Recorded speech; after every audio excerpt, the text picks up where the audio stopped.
Welcome to the E-Commerce Podcast with Matt Edmundson, a show that brings you regular interviews, tips, and tools for building your business online.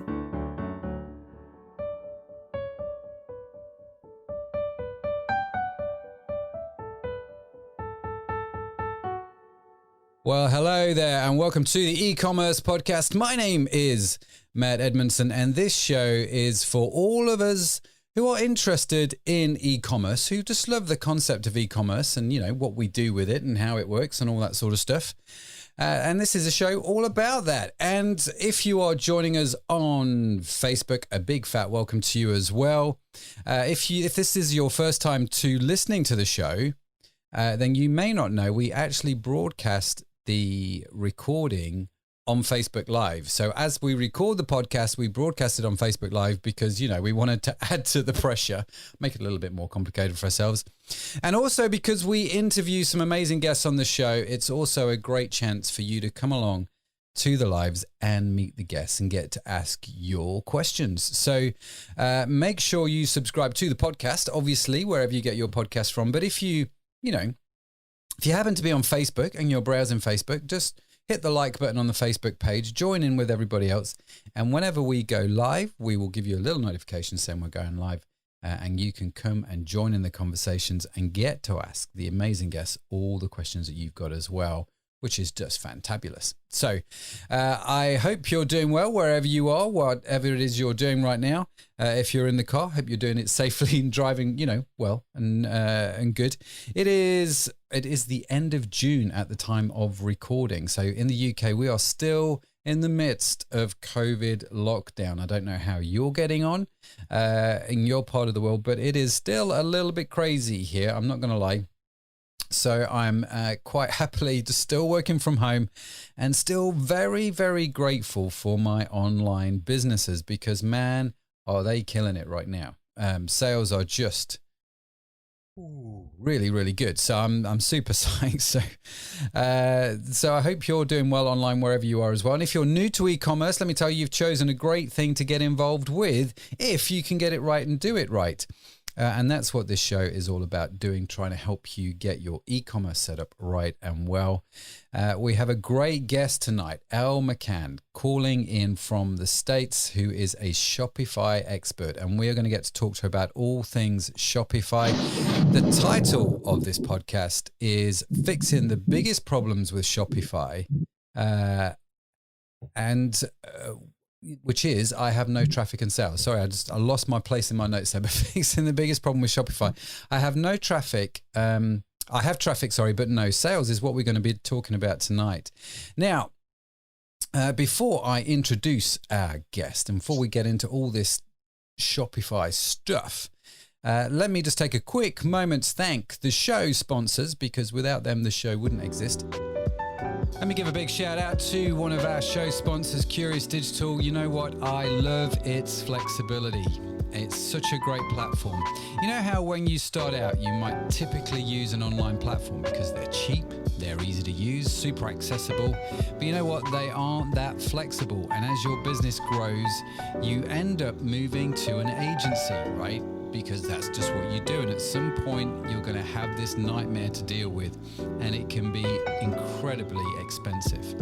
And the thing for me that I love about KD is it will grow with you. You can start out on the platform easily, and as your business grows, then KD will adapt with you. Now, I don't know of any other platform that does all of that. So if you're in the market for a new e-commerce platform, make sure you follow the links from mattedmundson.com. Take advantage of the offers that they've got for you and let me know what you think.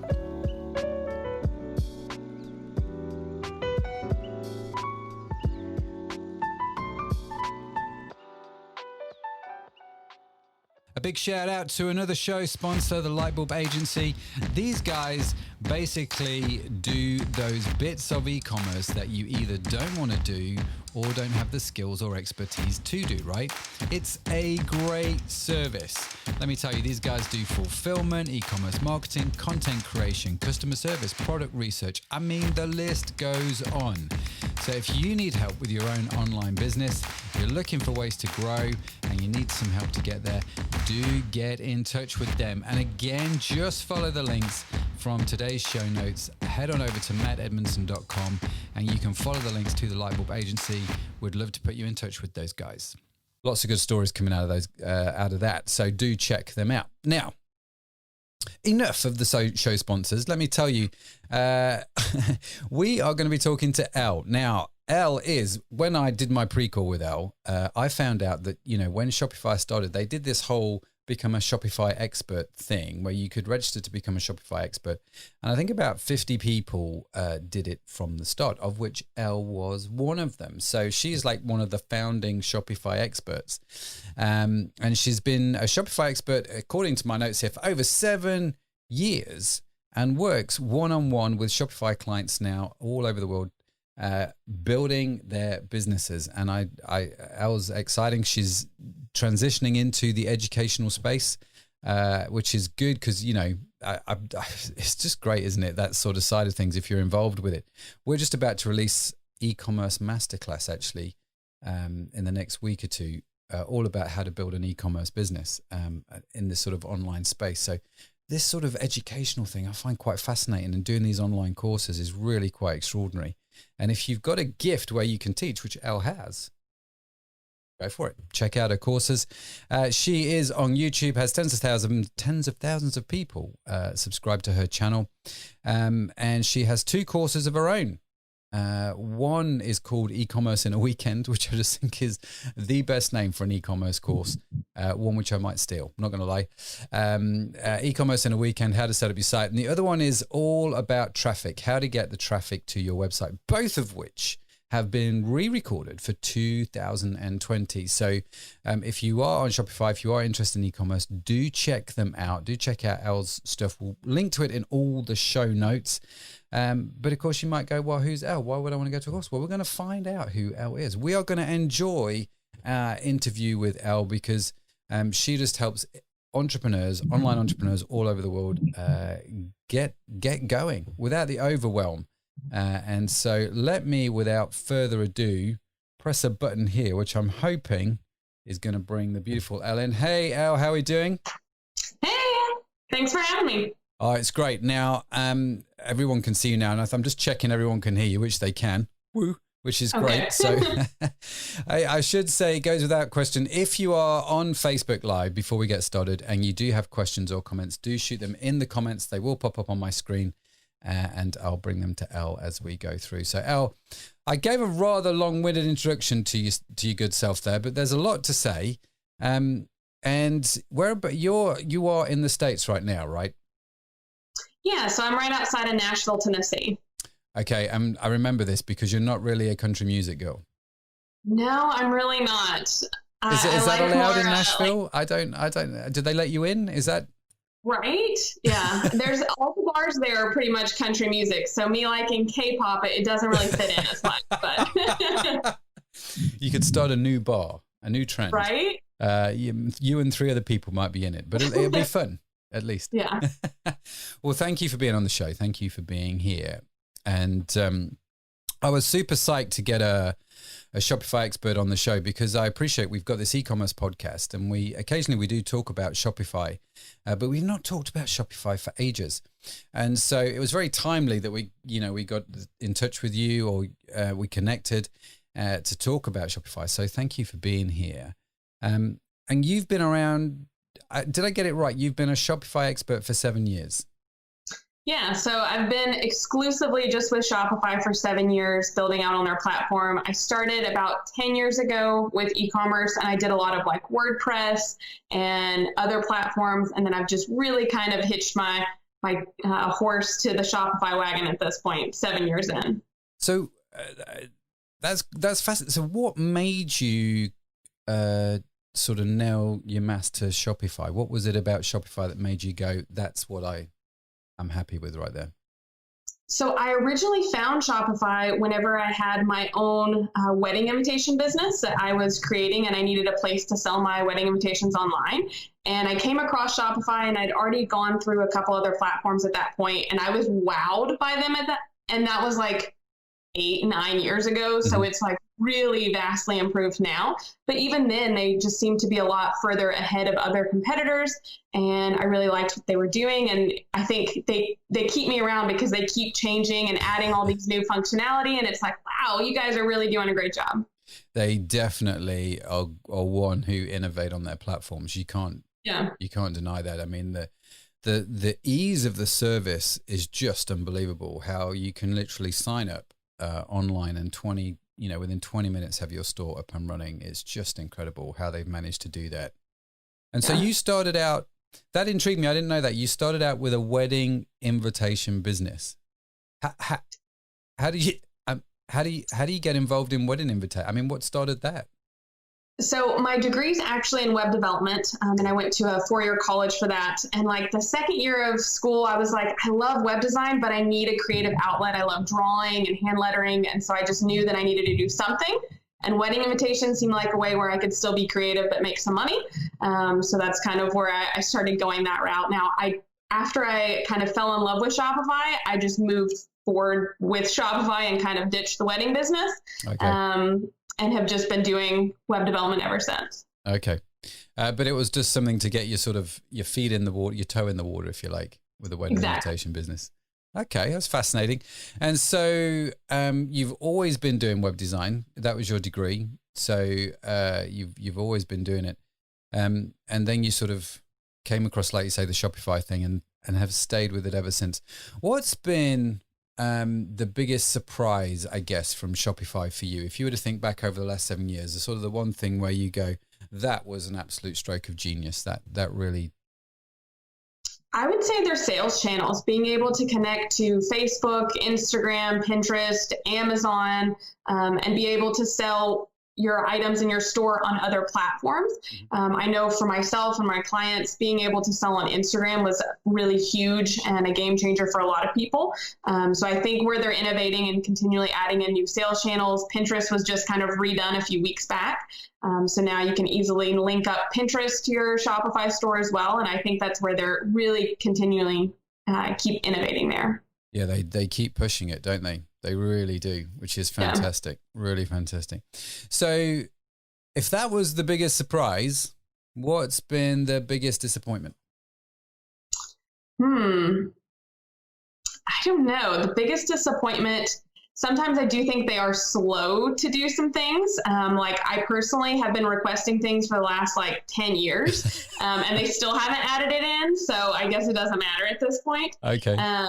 But I think they're very fast to innovate some things, but other things that I think are more helpful for especially brick and mortar stores, they're a little bit slower to integrate on the point of sale system. Yeah. Now they're making good headway, but I would say that sometimes the point of sale is kind of a little bit more of a last thought, it seems like. Yeah. Okay. So one of the things that we talked about on our pre-call, and the sort of the title for the show came out of it, because I was excited to talk to a Shopify expert.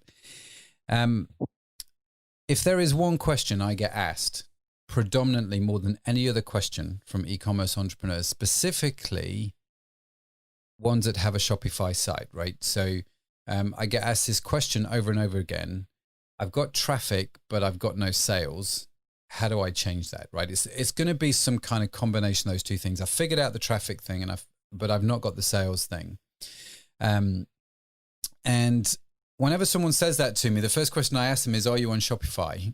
And they'll say yes, 99 times out of 100. I do think it is a peculiar Shopify sort of conundrum, for want of a better expression. I have a theory about why this is, but I'm just curious, is this just me? Is this something that I've noticed, or is this a common thing? It's very common. I would say that this is also my number one question that I get asked. Oh, good. I launched my store and I don't have any sales or traffic yet. So I think where it's nice that with Shopify, you can get started so quickly. I think because of that, a lot of times people don't actually take the time to really think through about what they're going to create on their store, what their products are going to be, who their ideal customer is. And so because of it, it just ends up kind of more like a hodgepodge kind of store, and it doesn't really have a clear vision. And I think that's kind of the beauty of Shopify, and also the curse is that people aren't really having to grind and really figure out the website before launching. Yeah, I was doing a webinar with some guys last week. I don't even know it's Monday. No, it would have been last week. So I've lost track already. That's not a good sign.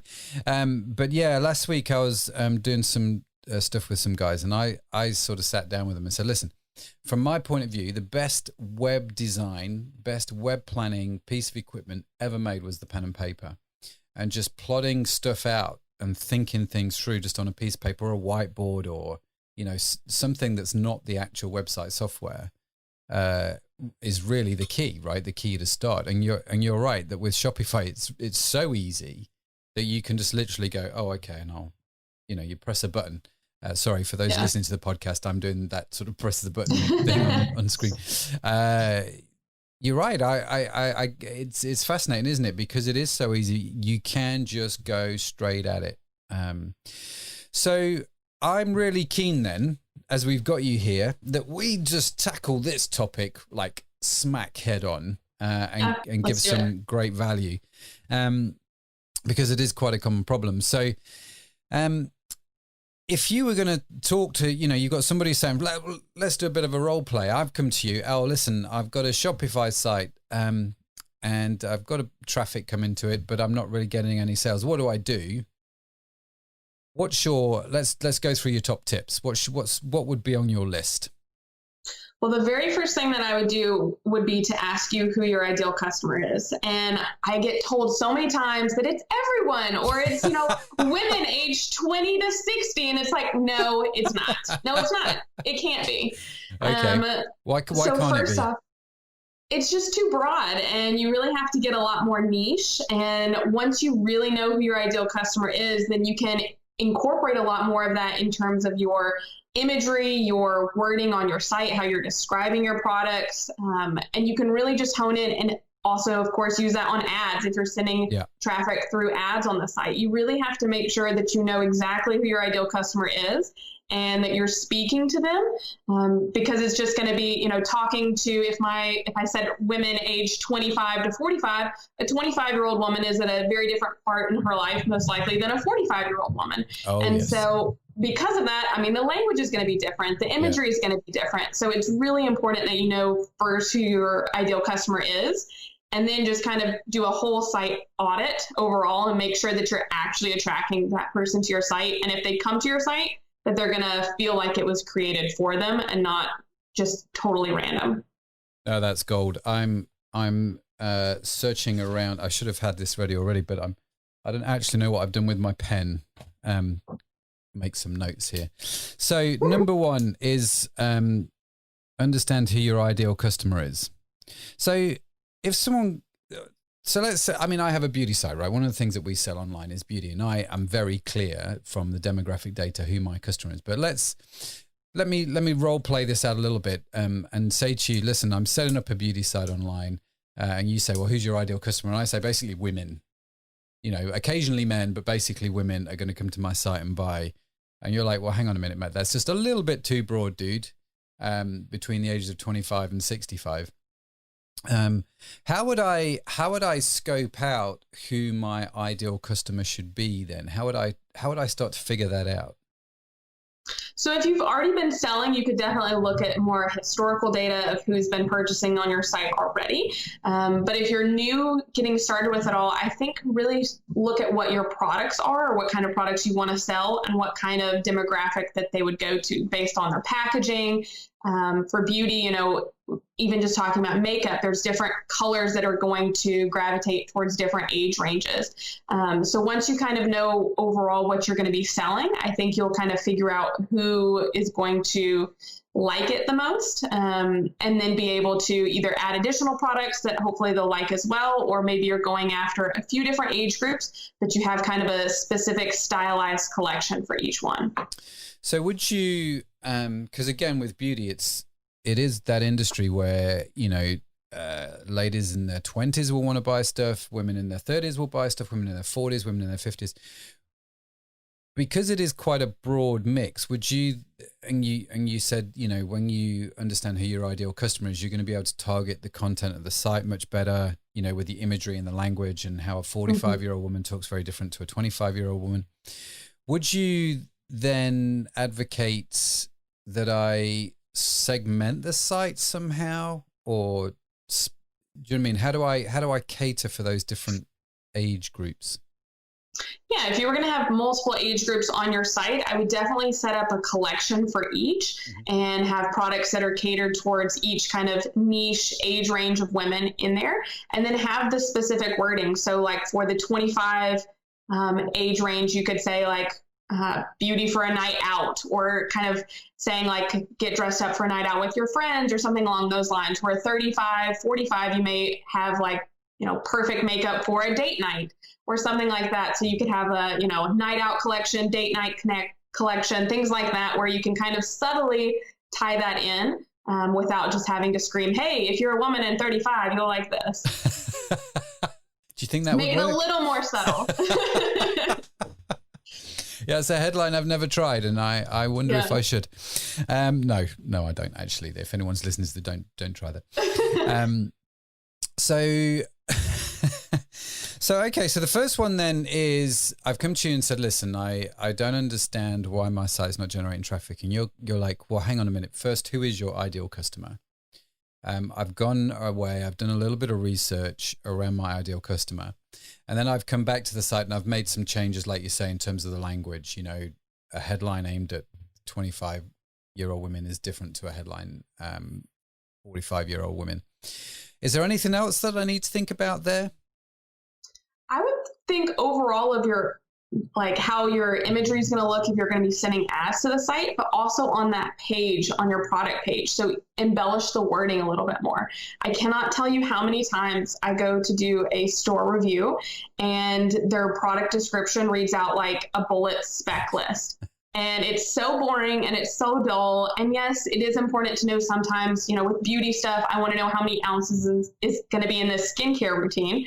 But I want to know that, okay, this moisturizer is going to make my skin glow like a baby. Yeah. Like I want to be sold and have more descriptive language than just it's 10-ounce product in a tube. So I think adding a lot more of that kind of more colorful language throughout, to where your ideal customer is hopefully reading it and going, oh yeah, I need this, or that would be great for me. Yeah, that's such powerful advice. I on my list of things to do future shows on, we're going to do some shows around product pages, because like you, I am amazed at how little thought goes into the product pages sometimes. And it's like, I don't know if you've ever been into a store, a bricks and mortar store, where they've just literally, it looks like they've just vomited the products out onto the shelves, where they've just gone, there it is, figure it out, figure out what you want, figure out what the price is. And then if you can be bothered, go to the checkout. You wouldn't see that in any store, at least stores that I've been into recently. But if you went into, you go to a website, it kind of feels that's what's happened. And there's been no thought into, like you say, things like the product description. And, one of the things I've noticed most that people do is they will go to somewhere like Shopify. They'll set up a Shopify site. Then they'll go to AliExpress. They'll find 3 or 4 products on AliExpress, which they like the look of. Copy all that description and paste it. And it's just, it's soulless copy that is on everybody's website. And somehow that's supposed to entice me to buy. It's bizarre, isn't it? How we think this is going to work. So no, I think that's dynamite advice. Embellish, which is such a great word, by the way. Embellish wording on the product page. And again, the wording would be geared towards your target audience, right? Your ideal customer. Yeah, absolutely. Well, and you had an interesting point about the brick and mortar store, because I am a totally lazy shopper whenever I go to a brick and mortar store. I don't have a vision for it. And so I literally will go up to a mannequin and be like, oh, I like this. I'll take this. Like, this is my size. I would like all the things that this mannequin is wearing. And if you think about it, a lot of stores do that and kind of curate these looks together so that it makes it easier for people to shop. Yeah. They don't have to go through everything. And so even just on your product page, having like this shirt goes with this jacket or these jeans or whatever it is, and really making it as easy of a process for your customer as possible, I think is going to definitely help increase your conversion rates and get more of your ideal customer really interested in your products. Yeah, it's again such gold advice. One of the common questions we get asked on skincare products is, can I use this product, this cleanser with this moisturizer? And we're like, goodness me, well, we need to write that on the website, because if you're actually asking us that question, then 20 other people are thinking it, right? So, and you're right, it's just giving that extra information, is it, which makes it so much easier for them. Okay, so step number 1 is figure out who your ideal customer is. What would step number 2 be? So I kind of combined step number 2, which was speaking to your ideal customer, and the spec list. Mm-hmm. So just really making sure that you're taking the time and effort. Yes, you can set up a Shopify store super quick, but is it going to be the best version? You were talking about going to AliExpress and pulling products there. There's nothing wrong with drop shipping products, but I would definitely take your own product images. I would write your own product copy, and I would not pull what everyone else is pulling, because everyone's using the exact same stuff, and it's not going to help you at all, and you're not going to get sales because of it. No, and there's this thing about standing out, isn't there, and being different. And people still buy people, don't they? They still buy from people at the end of the day, injecting your personality. One of the best pieces of advice we were ever given as a business is, what we had a friend of mine who worked on the branding of the Jersey Beauty Company website a few years ago. Because I realized, I'd made a fundamental error. As much as I love doing e-commerce, I'd made a fundamental error. All the websites that we had up until that point, yours truly here are designed. Okay. So I have an ideal customer who is female. 95% of my clients are female, and they fall into the 35 to sort of 45, 50 bracket range. Okay. So they're definitely professional. They've definitely got a few quid to spend because the products aren't cheap. They've all got iPhones. Do you know what I mean? It's you can sort of pick them out. I know where they live in the UK. And so I was like, I had a little epiphany.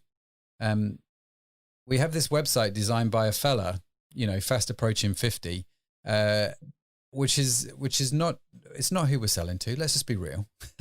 Yeah. And so I went to a friend of mine who actually, they're a company based in Texas. And I said to him, listen, I need your female designers to work on our site and to come up with some concepts and ideas and branding. And you know what? 1, it was totally different to what I would have ever come up with in a million years. 2, it really connected with our ideal clients. But 3, one of the things he said to me, and I've never forgotten, is you've got to inject your values and your personality into this brand. Yeah. And so how do we do that, with imagery and colors and language, and how do we bring that across? And so we definitely stand out from everybody else in the industry. You either like us or you don't, which is, it's polarizing, which is quite nice. But our values definitely come across in the copy and in the images. So I really like that. Speak to your ideal customer, spec it out, and figure that out, and inject your personality into it. Don't be like everyone else. No, really because you really do get people to where they get really connected to you and they feel like they know you. Just reading about the about page on your site. So many people just undervalue the about page on their website. And it's typically one of like the top 5 performing pages on your site. So really take the time to add in, pictures of you, pictures of behind the scenes process, what inspired you to start the business. If you're hand making it, definitely include some shots or a video of you actually hand making the product. Really take the time and don't just throw up, a paragraph about what your value is of what kind of products you're trying to get. But, start with your why of why you were even wanting to start this business. Yeah. Yeah. Again, such valuable advice. I've seen that like you time and time again, the About Us page. And the other thing I'd maybe throw in there is actually, if you're small, celebrate being small. Don't try and look big. Yeah. On the About Us page. If you're small, just don't be afraid to talk about you and your family or whatever's going on around you. because actually a lot of people don't mind small. Small usually means much better customer service, right? And you don't get lost in this sea of nothingness with the bigger companies. And of course, you know, there's all the ethics, isn't there, involved in it as well. But so don't underestimate the value of the About Us page. I think is brilliant. Yeah, it is one of the top 5 pages that people will view. And I appreciate I'm putting you on the spot a little bit here, and we've gone a little bit off track. Have you got, can you think of an example of an About Us page that you have looked at and gone, my goodness, they've done that well? Let me see. I know I was on the, I love shopping for different social causes. So a lot of times I'll go to their About Us page. I was recently purchasing some Toms the other day, and they're the Tom's shoes, their page with all their social proof or their social causes that they have. I always really like how they've incorporated videos and images throughout. But even if you don't have that, I think just showing, you know, a headshot and saying who you are and why you're starting the business is going to be just fine starting out. Yeah, no, that's fair play. Tom's shoes are such an inspiring company, aren't they? Yeah. I think they've done a lot of stuff. Yeah. Yeah, absolutely remarkable. Have you read his book? Blake's I book? listened to it on Audible. Yeah. Start Something That Matters. And I think if you're actually starting an e-commerce business, that's probably one of the books I think you should read. Yeah. Because I think it just is life altering in some respects. It's very, very good. Okay. So, I don't know, actually, I'm saying, you know, we've got point number 1, point number 2. I don't know how many points are actually on your list. So right. I think we're on point number 3 now. Okay. But it's hard to say this, and I don't want it to come off being mean, but sometimes your products just aren't good, and that's why it's not selling. I see this so many times with people, especially that are doing drop shipping, and they have gotten a product that's clearly like a $1, $2 product, and then they're trying to upsell it for $20, and they didn't change the image, they didn't change the copy. You can tell, and it's just not going to be sold because people aren't fools. They've seen this kind of going on. So really just make sure that, you know, yes, you want to make sure you have that healthy margin, but make sure that you're getting products, especially if you're drop shipping, that you actually order the products first and make sure that they're actually going to be good quality and that your customer is going to actually like it and you're not going to get a bunch of returns, as well as just that you're displaying them correctly on your site. So I think it's a little easier if you're hand making them or if you yourself have made the products. I think if you are in the process of actually creating the products, you're probably going to have a lot better of a product itself and a product page that accompanies it versus using drop shipping where you're just trying to build off of that. Yeah. So I don't think that's harsh at all. I think you were very gentle, actually. I'm not going to lie. I've definitely been harsher. So how would you know whether or not your product is good? I mean, what would be some, I mean, I know you talked about, you know, quality and trying to sell something which you bought for $2 for $20. That's not going to work out. But how do you know you've actually got a product that's going to get some kind of demand, that's going to get some kind of traction that is good? It's one of the big questions, I think, with e-commerce, isn't it? Yeah, I think a lot of that goes into doing some research and not just immediately putting products on your site, but actually, like, if you have an email list, start building that up with your audience, or even just social media where you're testing different products, even just testing different patterns or designs on the same product. So you know before you go to market what design is going to perform better than others, as well as, you know, just testing out, you know, you're going to have some ideas that aren't as good as others. Even once you launch it on your site, I see so many times with like a print on demand business where they're selling a bunch of t-shirts, they'll have, you know, maybe 2 or 3 winners. And then there's like 10 t-shirts that it doesn't look like anyone's buying. So you will still have that. I think of some products people gravitate more towards, but the more that you can research and even just asking your friends or family that happen to be in that ideal customer range for you of what they honestly think about your product is really helpful as well. Yeah. Okay.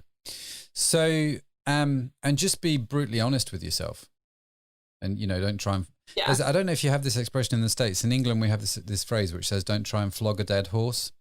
Meaning don't No, I try have and not sell heard it. that. Yeah, it's one of those things where I think if it's bad, just admit it's bad and move on. Just be brutally honest with yourself. If no one's buying it, it might be because it's, like you say, it's a bit of a rubbish product. So, you know, like, okay. So do research around the products. Very, very good advice, top tips. But what happens if you're, you mentioned there, if you are making the product yourself, I guess if there's some kind of handcrafted product, like, I don't know, jewelry or even beauty, you know, there's a lot of people now make soaps and bath bombs and all that sort of stuff.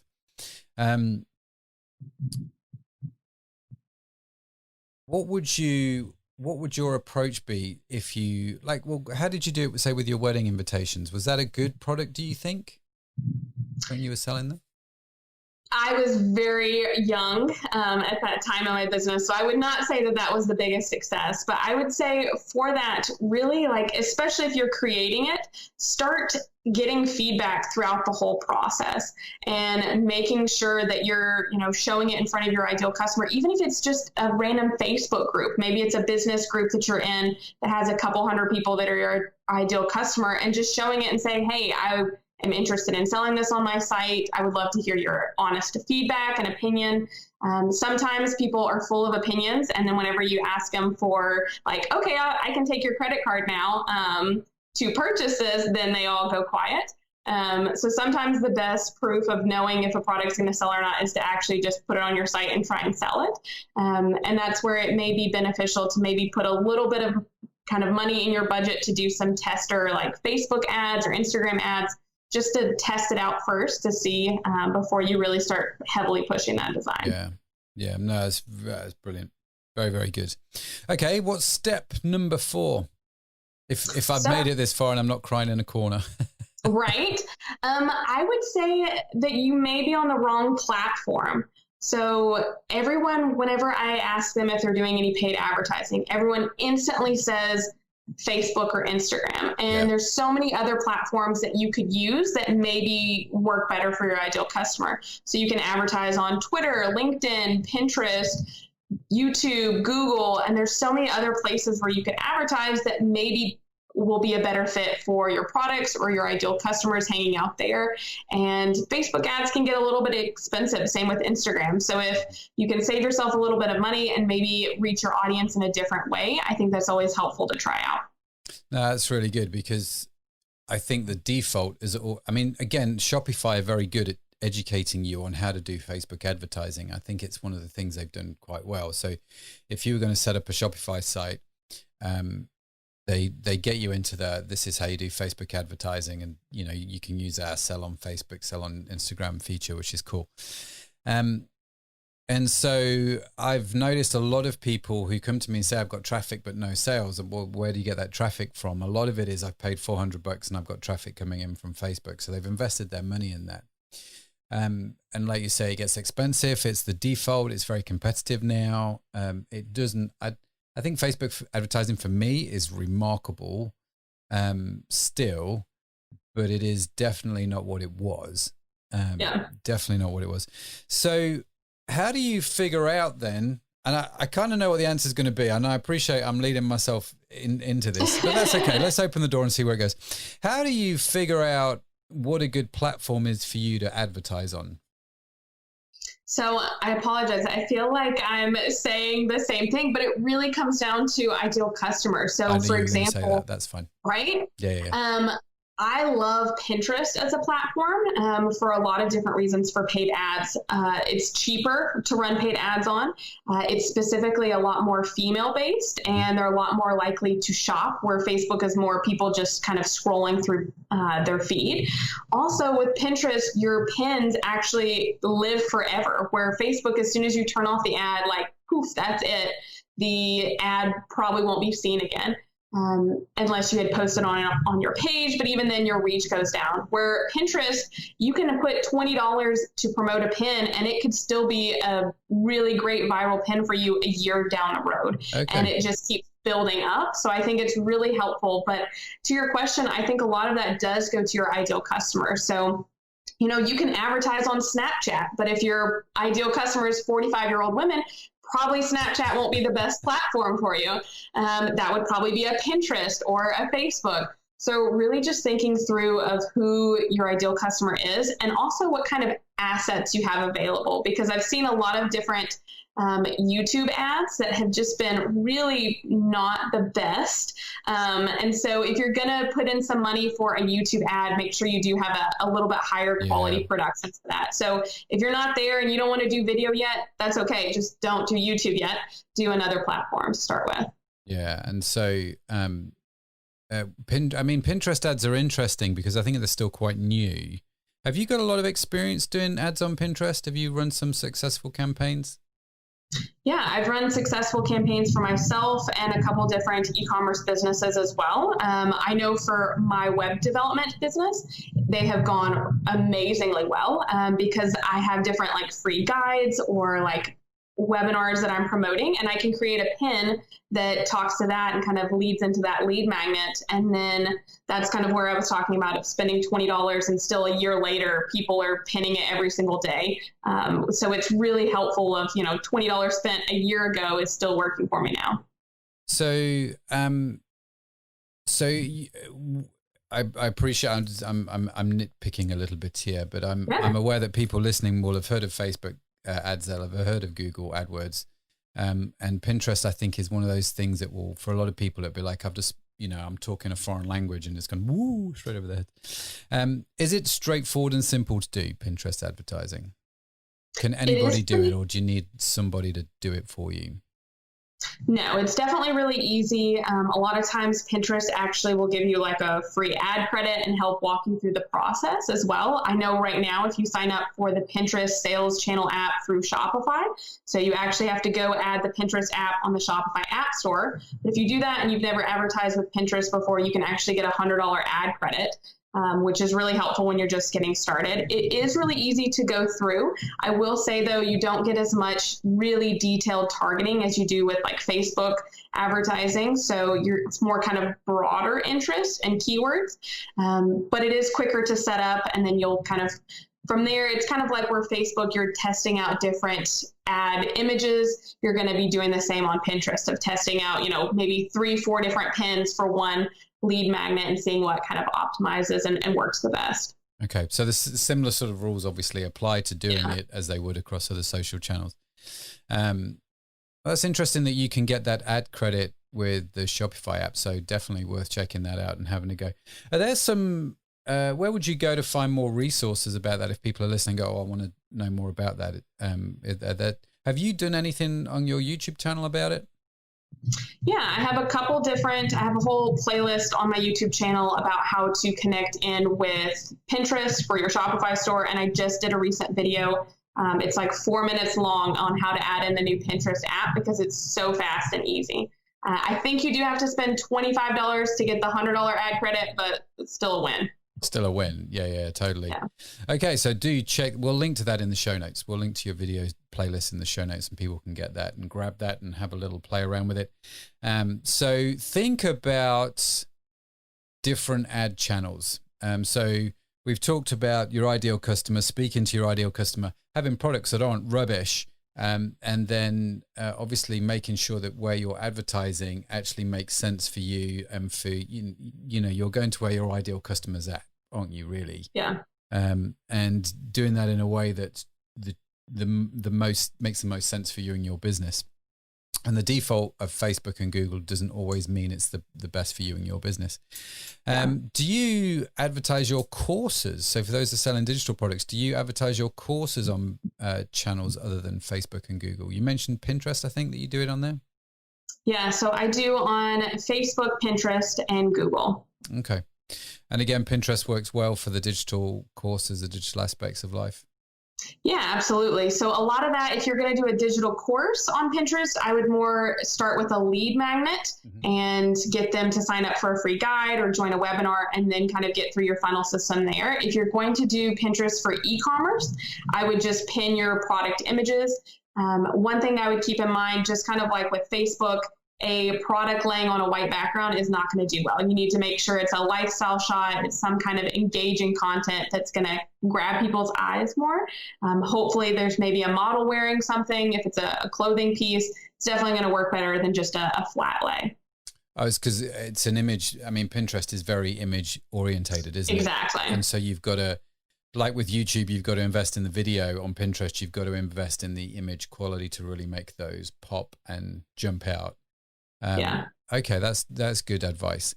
So no product shots just on a white background, unless you just want to throw money out the window, have at it. Okay, cool. Yeah, that's a little too boring for Pinterest. Yeah, don't be boring. Rule number 1. There's a book title right there. Don't be too boring for Pinterest. We should do a podcast on that. That's a great podcast title. Don't be too boring for Pinterest. How to win at Pinterest advertising. So we've got those 4 points. Have we got any more on your list? Yes, I have my last one, which is also a little bit more harsh. And that's that like maybe harsh.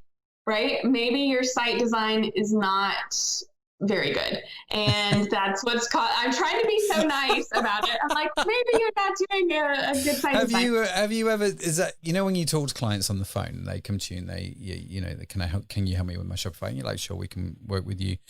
And you look at it and do you actually word it like that? Do you actually say, well, maybe your website design is not very nice? Is that what? Yeah. I always try and add in some Southern charm so that way they don't get too mad, but it's always like, there's some improvements we could definitely do here. That's where you start with. But yeah, I think a lot of times people are like, well, why is no one, purchasing from my site? And it's just, you go to the site and you're like, oh my God, I don't even know where to look. Yeah. Everything's overwhelming. Like, for example, yesterday I saw a Facebook ad that was a t-shirt that had like Save the Bees on it. And I love outdoor stuff. So I was like, ooh, Save the Bees. So I clicked on it and then I went to the site and it had like this bright, like fire truck red header banner. All of the products were listed as on sale and all of the text on the site was red. And it was just so overwhelming. I was like, I can't get out of here fast enough. Like I liked the shirt, but I can't even, it hurts my eyes. I felt like I was going to get a headache. Top web design tip: do not give your visitors a headache. Headaches are bad. Unless you sell Advil, then maybe go for it. Yeah, right. But I think, design is very subjective, but I think overall you want to make sure that your design is not distracting, that you're not going to do these crazy colors that are really hard to see. Overall, I would say probably background colors. You really don't want to have as much unless it's really subtle. Yeah. I went to a site the other day that was a black color background and white text. And it was just like, why would you do that? Don't do that. Why are we still doing that? Yeah. This was like early 90s. It's not the 90s. Why now? Yeah. Yeah. And then also the site, like everything was on sale and it was marked everything half off for a shirt design. So clearly I could tell, I am a little bit more in the industry, but I could tell that, okay, this is a print on design product and they're creating false urgency with on sale products where they're not really on sale. This is just their default purpose. And I think a lot of times.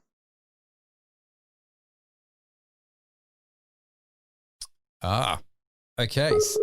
We have a slight technical issue. Let's just give it a few minutes and hopefully Elle will be back. So I think there may be sheep on the internet line. So let's wait just a second. Are you back? Yeah. Oh, good. Did you lose me here? Yeah, you zoned out for just a little minute. Well, not you. You didn't zone out. The internet kind of zoned you out for a little bit, and you just kind of went like that. Did that sort of? Gotcha. Yeah. No, it was good. So you were talking pre-pause. You were talking about sites not being very good, and you went to a site where there was a black background with white text, and you're talking about subtle sites, and then we got cut off. Gotcha. Sorry. Yeah, I can hear the storm raging out my window. So sorry about that. That's probably on my end. But in terms of the site that I was mentioning, everything was listed on sale, and you just know that everything's not on sale, that it's just a gimmick that they're doing to try and get you to purchase. And I think you have to realize that your viewer that's coming to your site is a little bit smarter than that. And they're not going to just instantly fall for everything being 50% off with crazy red text everywhere. So make sure that if you're doing something like that, of adding in some kind of urgency or social proof on your site to try and increase your conversions, that you're not going to end up harming your conversions by just making it really ugly and making people not want to stay on the site. Can we talk pet peeves? Because I feel like there's a soapbox here somewhere, and we're probably both about to get on it. Yeah. No, that's fine. And I think, if you own a Shopify site, buckle up, because it's about to get rough. We might, and it's, to be fair, this is not just Shopify. I've seen sites that are so bad in their design that actually it becomes a selling point for them. That the worse they make it, the more customers they get. It's quite extraordinary. But we're talking like 1 out of a million, right? The reality of it is this does not work as a strategy for most people. But I agree with you. I think, have you ever heard of a chap called Zig Ziglar, which is the most cool name ever? I always remember listening to him talk once, saying that sales is all about telling the truth attractively, right? That's what sales is. And it's true online and it's true offline. And so I get uber turned off by the sites that I go to, and they're like, 740 people are viewing this product right now. We've got 2 in stock. Make sure do you know what I mean? Yeah. And they have those little things. Susan from Chattanooga has just purchased this. Fred from Adelaide has, people literally all over the world are buying this. Pop-ups are coming up on the screen as I look on the site. And then the product has 0 reviews. Yeah. So there's no way you've just gone and sold 722. I don't care who you are, because you would definitely not have 0 reviews.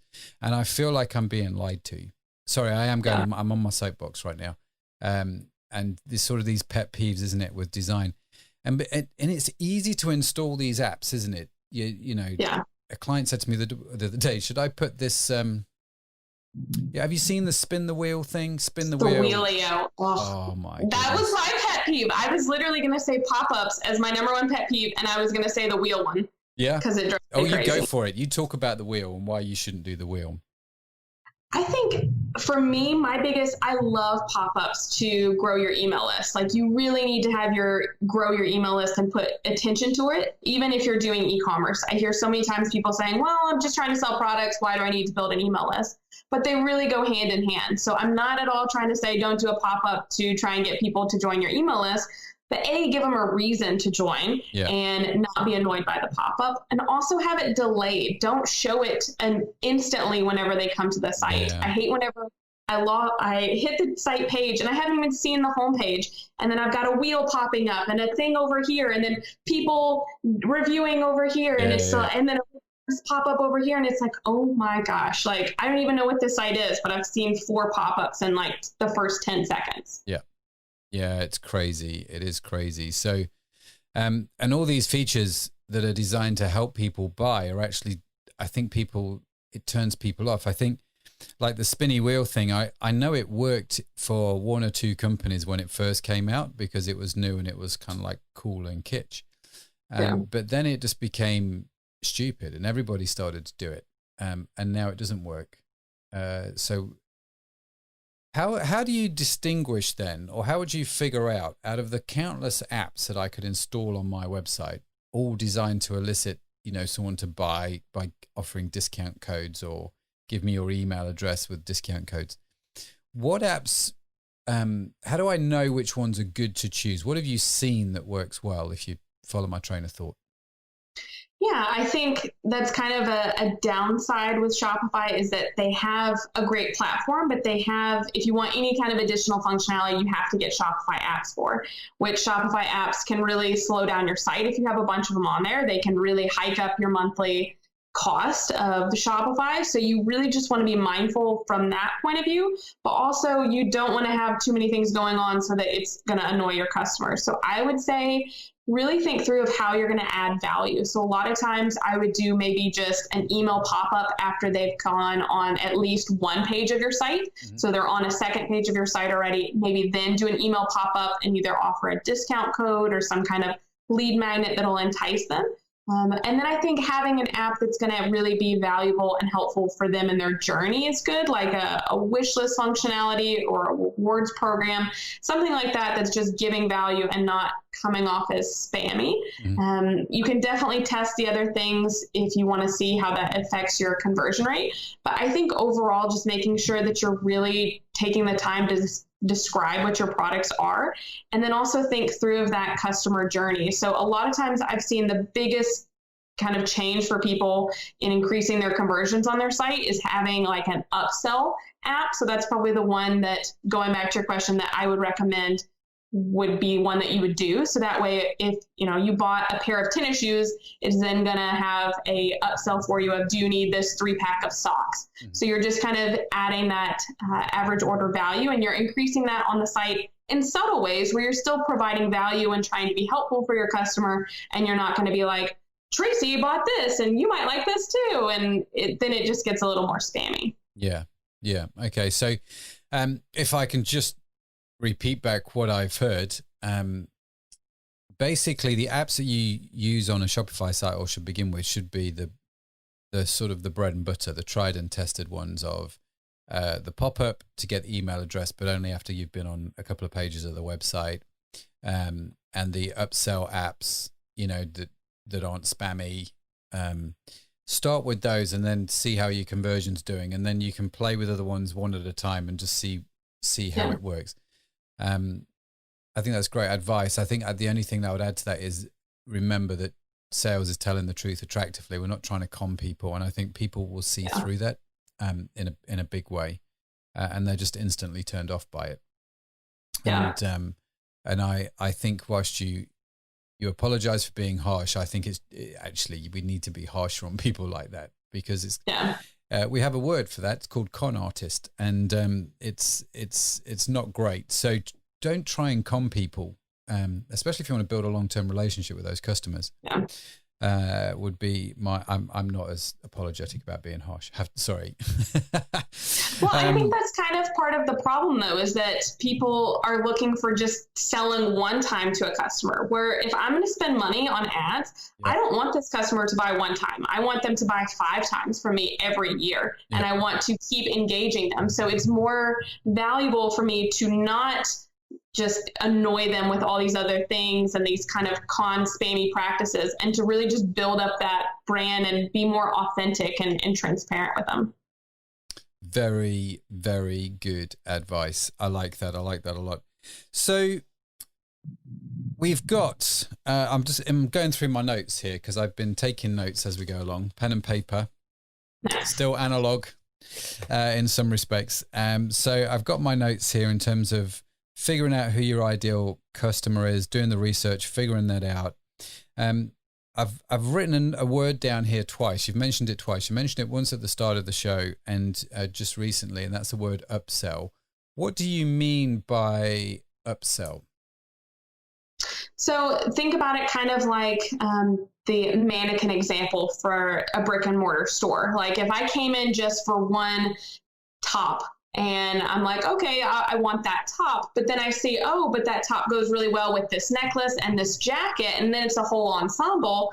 Well, then I may be more likely to actually get those as well, where without seeing it, I wouldn't necessarily maybe put it together or even know that those existed. Yeah. So really trying to think through of your customer's journey on your site and give them products that they are most likely going to like and hopefully add to the cart. Because, I mean, at the end of the day, we do want them to purchase from the site, but you also want them to have a good experience, and you want them to feel like you knew who they were, you knew what products they would like, and you kind of curated the whole experience for them. Yeah, very good. Okay, so and so upselling, actually, from your point of view, there's a couple of things you said which I really liked. One was, I don't want somebody to buy from me just once. I want them to buy from me 4 times this year, or however many times it makes sense for your product. And also when they come, I don't want them to just buy one thing. I want them to buy, multiple items and increase their average order value to really maximize the value of them shopping on the site. I mean, it sounds... when I say it out loud and I hear myself saying that sounds really simple and obvious. Do you know what I mean? It just sounds really simple and obvious, but you kind of think, so why aren't more people doing it? Why am I not doing that as good as I can?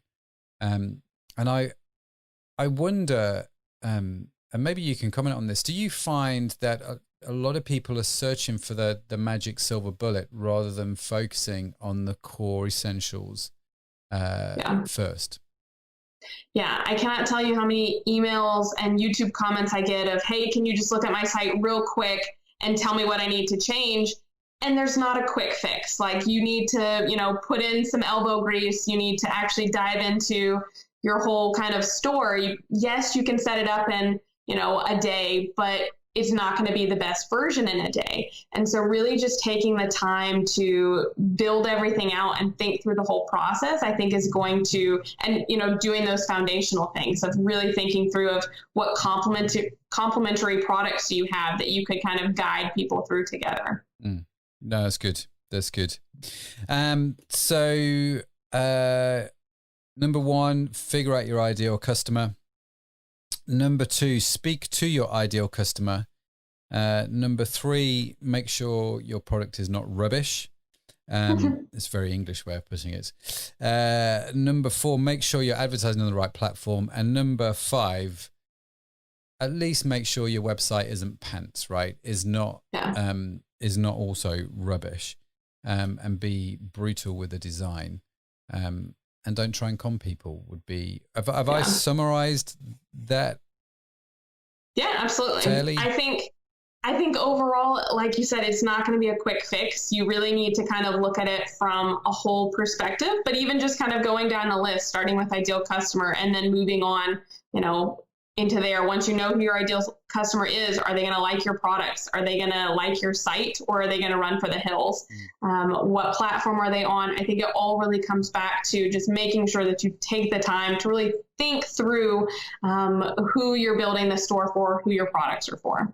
That's fantastic. So, Elle, thank you so much for sharing your insight and wisdom on this, because I like I said at the start of the show, for me, this is a very common problem.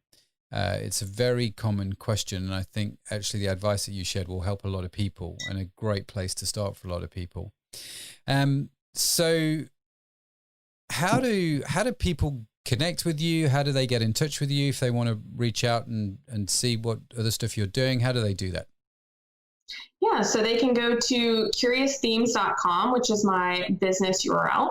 And I post videos every week on YouTube, specifically about Shopify and e-commerce and online marketing tutorials, as well as I have some free guides there. And as you mentioned before, I have 2 different online courses specifically for Shopify and setting up your store, and then how to grow it from there. Fantastic. So the courses that you do, the what was it called? E-commerce in a weekend. I like the title there. Do you talk about this sort of stuff in there, or is it just much more practical? This is how you set up your Shopify store.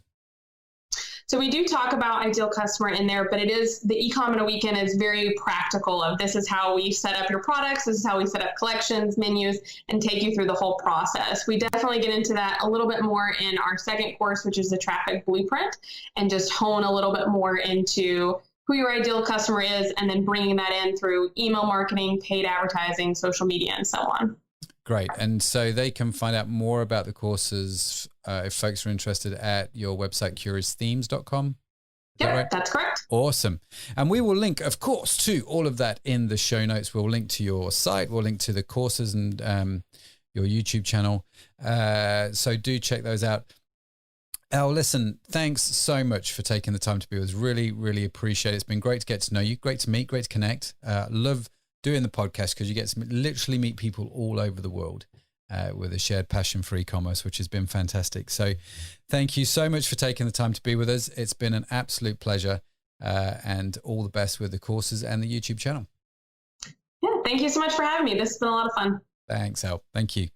So what did you think about that? Wasn't Elle fantastic? I really, like I said, just really appreciated taking the time to come and join us, and just being really straightforward and practical and helpful with everything that is going on in the world of Shopify, which is great, isn't it? So do check out Elle's YouTube channel. It's a great channel. Very practical, very helpful, and you can really easily connect with her through that. She does respond on the comments, so do have at it and get in touch with her that way. And like I said, we will put a link to the YouTube channel and the Curious Themes website in the show notes, and you can check all of those out on my website, mattedmundson.com. We will point you in the right direction. Just go there when the podcast is live, and all of that information will be there. So yes. Do subscribe to the show wherever you get your podcasts from, whether it's iTunes, Stitcher, Spotify. I almost said Shopify instead of Spotify. So, it is one of those things, isn't it, where you talk about something a lot and it comes out. Anyway, wherever you get your podcast from, do make sure you subscribe, because we continually put out a lot of this free content, really helpful stuff. We have some amazing guests on the show who are just super helpful and super lovely and super generous with their experience and their expertise. And you can get all of that for free just by subscribing to the show. And as I said to you previously, do check us out on Facebook. If you want to watch the Facebook lives when we record these interviews, we do record them a couple of weeks before they go live out. And you get sort of early access and can, get involved in the conversation. Why not? Have at it. See how it goes. It has been great talking to you today. Thanks for taking the time to listen to the show. As I said, my name is Matt Edmundson. Do check out the website, mattedmundson.com, for all of the show notes, all of the transcripts, and we'll put all the links to where you can subscribe to literally everything to do with the show on the website. If you are driving, just don't worry about taking notes. Head on over. All the notes will be on there for you. And you can put all of those things into practice, which Ella's talked about, and more. And check out previous shows. We've got some great guests coming up. Really, really excited by some of the guests that are coming up. Trust me, they're going to be fantastic. But all that's left for me to say is happy e-commercing. And I hope wherever you are, whatever you're doing with your online business, it is growing and doing well. That is all from me. Thank you and good night, ladies and gentlemen. You've been listening to the E-commerce Podcast with Matt Edmundson. Join us next time for more interviews, tips, and tools for building your business online.